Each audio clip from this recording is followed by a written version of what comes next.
Hello friends, welcome back to my channel. जय Shri Krishna, Radhe Radhe, Hare Krishna. Friends, आप सभी का दिन शुभ और मंगलमय हो। आज से आप हमारे चैनल पर हर दिन, हर समय, हर नियम के ज्येष्ठ मास के महात्म्य की कथाएं सुनेंगे। इससे पहले कि चैनल पर लगातार वैशाख मास की कथाएं सुनने के लिए आप सभी श्रोताओं का बहुत बहुत धन्यवाद। आशा करती हूँ ज्येष्ठ मास की भी आप सभी को सारी अध्याय काफ़ी पसंद आएंगे, तो हमारे चैनल से ज़रूर से जुड़ते रहें। ठीक है। सूर्य देव के लिए अर्पित होता है हमारे जेठ का महीना, इसलिए सूर्य देव को जल चढ़ाते समय कुछ बातों का ध्यान रखें, कुछ मंत्रों का ध्यान रखें। इनको जल अर्पित करने से सभी प्रकार के दुख दूर हो जाते हैं। सूर्य देव की कृपा आप पर सदैव बनी रहती है। ठीक है।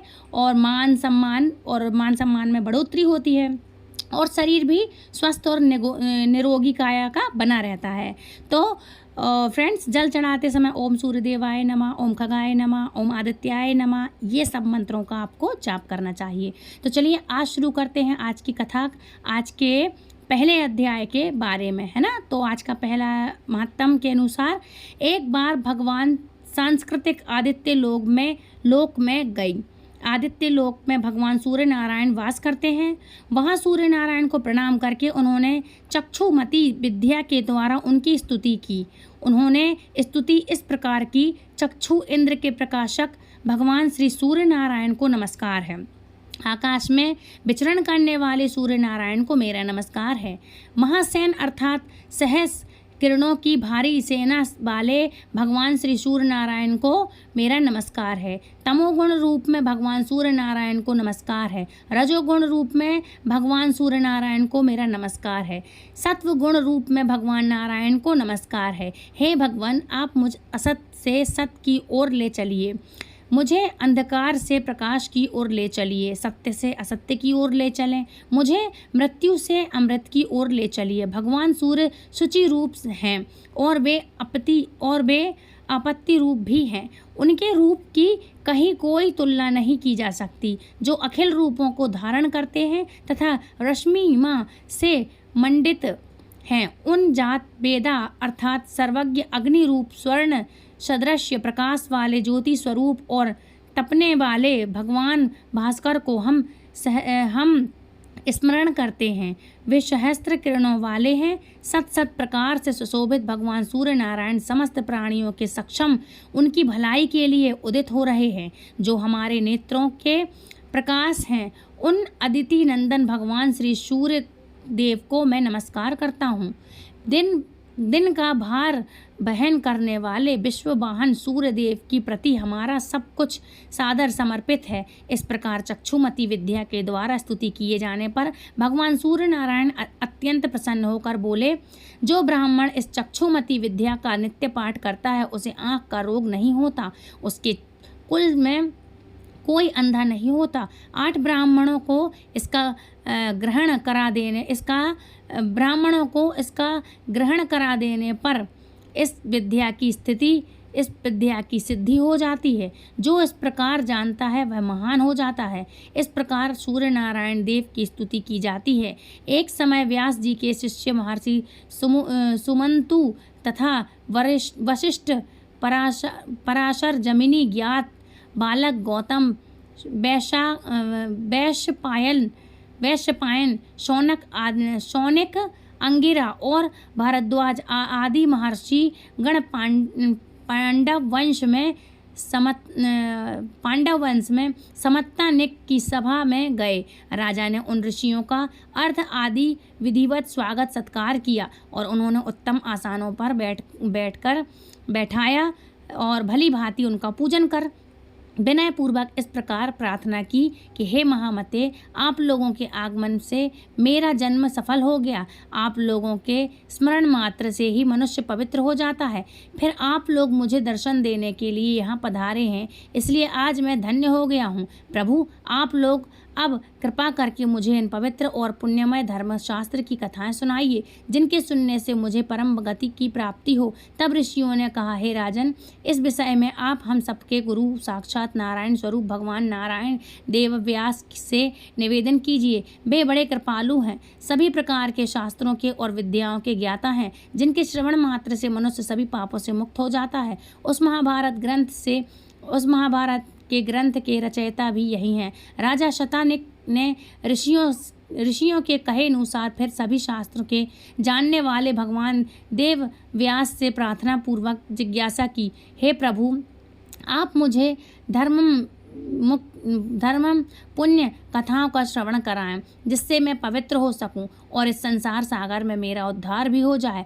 तब व्यास जी कहने लगे, हे राजन, यह मेरा शिष्य समंतु महान तेजस्वी और समस्त शास्त्रों का ज्ञाता है। यह आपकी जिज्ञासा को अवश्य पूर्ण करेगा। मुनियों ने भी इस बात का अनुमोदन किया। तद राजा शौनिक ने महामुनि समंतनु से उपदेश करने के लिए प्रार्थना की, हे देव श्रेष्ठ, आप कृपा कर उन पुण्यम कथा का वर्णन कीजिए, जिनके सुनने से सभी पाप नष्ट हो जाते हैं और शुभ फलों की प्राप्ति होती है। तब महामुनि समंतनु कहने लगे, राजन, धर्मशास्त्र सबको पवित्र करने वाले हैं, उनके सुनने से मनुष्य सभी पापों से मुक्त हो जाता है। बताओ, तुम्हारी क्या सुनने की इच्छा है? तब राजा शतानिक ने कहा, हे ब्राह्मण देव, वे कौन से धर्मशास्त्र हैं जिनके सुनने से मनुष्य सभी पापों से मुक्त हो जाता है? समंतन मुनि कहने लगे, राजन, मनु, विष्णु, यम, अंगिरा, वरिष्ठ, दक्ष, संवर्धन, सता, पराशर, आप स्तंभ, उसाना, कात्यायन, बृहस्पति, गौतम, शंख, लिखित, हरित तथा अत्रि आदि ऋषियों द्वारा रचित मनवादि बहुत से धर्मशास्त्र हैं। इन धर्मशास्त्रों को सुनकर और उनके रहस्यों को भली भांति हृदय में आत्मसात कर मनुष्य देवलोक में जाकर परम आनंद को प्राप्त करता है, इसमें कोई संदेह नहीं। तब शैतानी ने कहा, हे प्रभु, जिन धर्मशास्त्रों को आपने कहा है उन्हें मैंने सुना है, अब इन्हें पुनः सुनने की इच्छा नहीं है। कृपया कर आप चारों वर्णों के कल्याण के लिए जो उपयुक्त धर्मशास्त्र हो उसे मुझे बतलाइए। तब समंतनु मुनि कहने लगे, हे महाबाहो, संसार में निमग्न प्राणियों के उद्धार के लिए 18 महापुराण भी राम कथा तथा महाभारत आदि संत ग्रंथ नौका रूपी साधारण माने जाते हैं। 18 महापुराण और 8 प्रकार के व्याकरण को भली भांति समझकर सत्यवादी के पुत्र देव व्यास जी ने महाभारत संहिता की रचना की, जिसके सुनने से मनुष्य ब्रह्म हत्या के पापों से भी मुक्त हो जाता है। इनमें 8 प्रकार के व्याकरण यह हैं: ब्रह्म, इंद्र, याम्यम, सावित्र और वैष्णव, ब्रह्मपद, पद्म, विष्णु, शिव, भगवान नारद, मार्कंडेय, अंगिरा, भविष्य, ब्रह्म, वैवर्तलिंग, 12 स्कंद, वामन, कुर्म, मत्स्य, गरुण तथा ब्राह्मण, यह 18 महापुराण हैं। यह सभी चारों वर्णों के लिए उपकार हैं। इनमें से आप क्या सुनना चाहते हैं? तब राजा तानी ने कहा, हे विप्र, मैंने महाभारत सुनी है, श्री राम कथा भी सुनी है, अन्य पुराणों को भी सुना है। अब मेरी इच्छा है कि आप मुझे ज्येष्ठ मास के महात्म्य को सुनाइए। तब समंतन मुनि कहने लगे, हे राजन, आपने बहुत उत्तम बात पूछी है। मैं अब आपको ज्येष्ठ मास की कथाएं सुनाता हूँ, जिसके श्रवण करने से ब्रह्म हत्या आदि बड़े बड़े पाप नष्ट हो जाते हैं। इतना ही नहीं, अश्वमेध आदि यज्ञों का पूरा फल भी मिलता है और अंत में सूर्य लोक की प्राप्ति होती है। इसमें कोई संदेह नहीं। यह उत्तम महात्म्य से में पहले श्री ब्रह्मा जी द्वारा कहा गया है।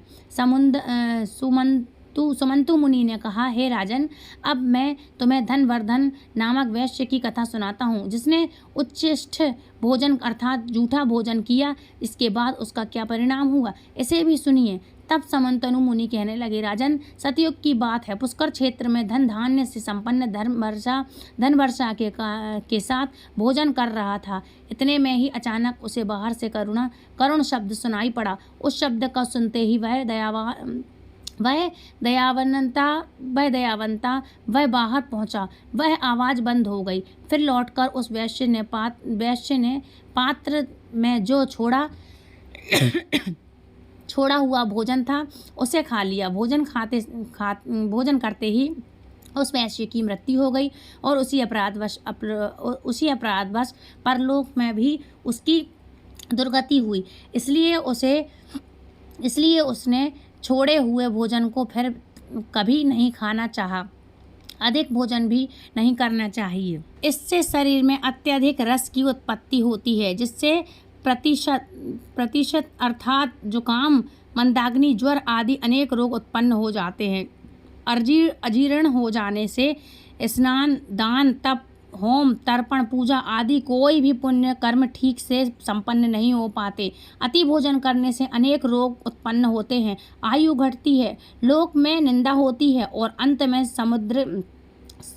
अंत में सद्गति भी नहीं होती। उचिष्ठ मनुष्य से अर्थात झूठे मुँह से कहीं नहीं जाना चाहिए। सदा पवित्रता से रहना चाहिए। पवित्र मनुष्य जहाँ सुख से रहता है और अंत में भी स्वर्ग लोक को जाता है। तब राजा ने पूछा, हे मुनीश्वर, ब्राह्मण किस कर्म के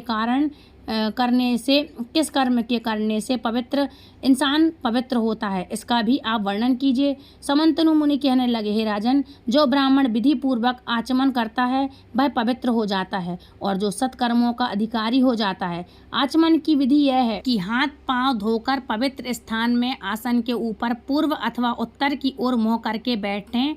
दाहिने हाथ को जांघों के भीतर रखकर, मतलब जैसे हम बैठते हैं, दोनों चरण बराबर रखें तथा शिखा में संधि लगाएं। आप और फिर उष्णता और फेन से रहित निर्मल और शीतल जल से आचमन करें। बड़े खड़े बात करते, इधर उधर देखते, जल्दी और क्रोध युक्त होकर कभी भी आचमन नहीं किया जाता। हे राजन, ब्राह्मण के दाहिने हाथ में 5 तीर्थ कहे गए हैं: देव तीर्थ, पितृ तीर्थ, ब्रह्म तीर्थ, प्रजापति तीर्थ और सौम्य तीर्थ। अब आप इनके बारे में भी जान लीजिए, इनके चरणों के बारे में भी जानिए।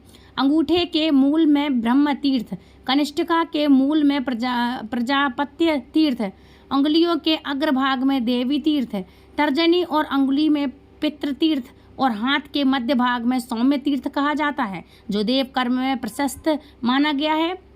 देवार जब ब्राह्मण को दक्षिण आदि कर्म देव तीर्थ से तर्पण, पिंडदान कर्म, पितृ तीर्थ से आचमन, ब्रह्म तीर्थ से विवाह के समय लाजा और होम आदि, और सोमपान प्रस्थ तीर्थ से कमंडल ग्रहण, दधि प्रास आदि कर्म स्वामी तीर्थ से करना चाहिए। ब्रह्म तीर्थ से उपस्पर्श सदा श्रेष्ठ माना गया है। उंगलियों को मिलाकर एकाग्रचित होकर पवित्र जल से बिना शब्द किए हुए 3 बार आचमन करने से महान फल प्राप्त हो जाते हैं और देवता गण भी प्रसन्न होते हैं। प्रथम आचमन में ऋग्वेद, द्वितीय में यजुर्वेद, तृतीय में सामवेद की तृप्ति होती है। आचमन के जलयुक्त दाहिने अंगूठे से मुख का स्पर्श करने से अथर्ववेद की तृप्ति होती है। ओष्ठ के मर्जन से अर्थात होंठों के मर्जन से इतिहास और पुराणों की तृप्ति होती है। मस्तक में अभिषेक करने से भगवान रुद्र प्रसन्न होते हैं। शिखा के स्पर्श से ऋषिगण, दोनों आँखों के स्पर्श से सूर्य, नासिका के स्पर्श से वायु, कान के स्पर्श से दिशाएं, भुजा के स्पर्श से यम, कुबेर, वरुण, इंद्र तथा अग्निदेव तृप्त होते हैं। नाभि और प्राणों की ग्रंथियों के स्पर्श करने से सभी तृप्त हो जाते हैं। पैर धोने से विष्णु भगवान, भूमि से जल छोड़ने से वासुकी आदि नाग तथा बीच में जो जल बिंदु गिरते हैं उससे 4 प्रकार के भूत ग्राम की तृप्ति होती है। अंग और तर्जनी से नेत्र, अंगुर, नासिका से नासिका, अंगुलारता से कान, सभी उंगलियों से भुजाओं का अंगुल तथा सभी उंगलियों से सिर का स्पर्श करना चाहिए। अंगुर मतलब अंगूठे, हाथ का अंगूठा है जो। तर्जनी वायु रूप मध्यमा प्रजापति रूप, अनामिका सूर्य रूप और कनिष्ठ का इंद्र रूप माना जाता है। इस विधि से ब्राह्मण के आचमन करने पर संपूर्ण जगत देवता और लोग तृप्त हो जाते हैं। ब्राह्मण सदा पूजनीय है क्योंकि वह सर्वदेवम माना जाता है। ब्रह्म तीर्थ, प्रस्थ तीर्थ अथवा देव तीर्थ से आचमन करें, परंतु तृप्त तीर्थ से कभी भी आचमन नहीं करना चाहिए। आचमन का जल हृदय तक जाने से, ब्राह्मण की कंठ तक जाने से, क्षत्रिय की और वैश्य की जल के प्रास से तथा शूद्र की जल के स्पर्श मात्र से ही शुद्धि हो जाती है। हरे कृष्णा। आज के अध्याय में बस इतना ही। इसके आगे की कथा आप अगली वीडियो में ज़रूर सुनिएगा। तो फ्रेंड्स, यदि आई होप आज का वीडियो आपको पसंद आया होगा। यदि वीडियो पसंद आए तो प्लीज़ वीडियो को लाइक, शेयर, कमेंट करें, चैनल सब्सक्राइब करें, बेल आइकन को ऑल पे प्रेस करें ताकि आने वाली नोटिफिकेशन सबसे पहले आप तक पहुँचे। मिलती हूँ ऐसी अगले अध्याय में। तब तक के लिए फ्रेंड्स, राधे राधे, हरे कृष्णा, हरि बोल।